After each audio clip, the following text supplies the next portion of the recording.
আসসালামু আলাইকুম সবাইকে। ওয়েলকাম করছি যুবরাজ খান আবির। আশা করি সবাই ভালো আছেন। চ্যাম্পিয়ন্স লিগের রাত।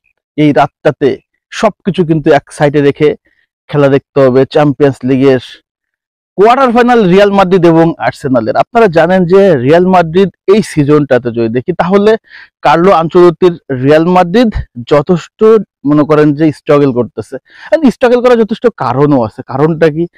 টিমে ইনজুরি, প্লেয়ারদের কিছুটা অফ ফর্ম এবং একটা পারফেক্ট একাদশ তৈরি করতে তার প্রত্যেকটা বারে স্কোয়াডের প্লেয়ারগুলোকে ইনজুরির বাইরে চলে যাচ্ছে, যার কারণে আসলে একটা স্টেবল একাদশ রিয়াল মাদ্রিদ কার্লো আনচেলত্তি কিন্তু রেডি করতে পারতেছে না। এটা হচ্ছে সবচেয়ে বড় প্রবলেম, যার কারণে কিন্তু আমরা লা লিগাতে, চ্যাম্পিয়ন্স লিগে অনেকবার স্ট্রাগল করে দেখছি। তারপরেও এই সিজনে রিয়াল মাদ্রিদ এখনো পর্যন্ত কিন্তু ট্রেবল জয়ের সম্ভাবনাতে এখনো পর্যন্ত কিন্তু আছে, এখনো ছিটকে যায় নাই। তো চ্যাম্পিয়ন্স লিগ নিয়ে যেহেতু কথা বলবো, তার আগে বলে রাখি যে রিয়াল মাদ্রিদ এবং চ্যাম্পিয়ন্স লিগ এইটা যে কত বড় কেমিস্ট্রি, এবং চ্যাম্পিয়ন্স লিগের হিস্ট্রিতে সবচেয়ে সেরা কোচ বস ডন কার্লো আনচেলত্তি, কোনো সন্দেহ নাই। এবং তাদের এগনেস্টে যে দলটা সেটা হচ্ছে আর্সেনাল। আপনারা জানেন মিকেল আর্তেতার এই আর্সেনালটাও কিন্তু ভালো দল। তবে এই আর্সেনাল সিজনের শেষে এসে কেমন জানি একটা হতাশ করে ফেলে, কেমন জানি একটা স্লো ফুটবলটা খেলে। এখন ফুটবল যাই খেলুক, চ্যাম্পিয়ন্স লিগের কোয়ার্টার ফাইনাল যখন ম্যাচ, দুটা দলকে নিয়ে একটু কথাবার্তা বলি। তার আগে বলি আসলে এই দুইটা দলের বর্তমান পজিশন সম্পর্কে। রিয়াল মাদ্রিদ যদি দেখি তাহলে ইনজুরির কারণে অনেকগুলো প্লেয়ারই নাই। এদার মিলিতাও নাই, দানি কারবাহাল নাই, দানি সাবায়স নাই, এবং আমরা দেখছি যে কার্ড জনিত কারণে কিন্তু আর্লিয়ান চুয়ামেনিও নাই, মাঠের বাইরে চলে গেছে। ইনজুরির জন্য ছিটকে গেছে হচ্ছে আন্ডে লুনিন। সো রিয়াল মাদ্রিদ এই ম্যাচটাতে ফিরলাং মেন্ডিরেও পাচ্ছে না। সো অনেকগুলো injury concern. At the same time যদি আর্সেনালের ক্ষেত্রে তাকান, সেখানে আমরা দেখছি গ্যাব্রিয়েল মাগালায়েস নাই, কাই হাভার্ট নাই, আরো অনেকে কিন্তু ইনজুরির জন্য আসলে ছিটকে গেছে। সো আর্সেনাল এবং রিয়াল মাদ্রিদের কিন্তু ইনজুরির জন্য এবং সাসপেনশনের কারণে অনেক প্রবলেম হতে পারে। তবে একাদশ সিলেকশনে আমি মনে করতেছি যে দুইটা দলই একটা ব্যালেন্স একাদশ পাবে। আর্সেনালে বুকায়ো সাকা ব্যাক করছে। সো আর্সেনালের আক্রমণ ভাগটা যথেষ্ট, মানে আমি শক্তিশালী বলবো না, তবে তাদের ডিফেন্স লাইন আপটা কিন্তু একদম ডোমিনেটিং। শুধু গ্যাব্রিয়েল মাগালায়েস ছাড়া কিন্তু বাকি সব জায়গায় কিন্তু সলিড ডিফেন্ডার। টিমবারের সাথে থাকবে উইলিয়াম সিলিবা, আপনারা জানেন দুর্দান্ত, এবং মিডফিল্ডও তাদের ডাকলাইন রাইস রয়েছে।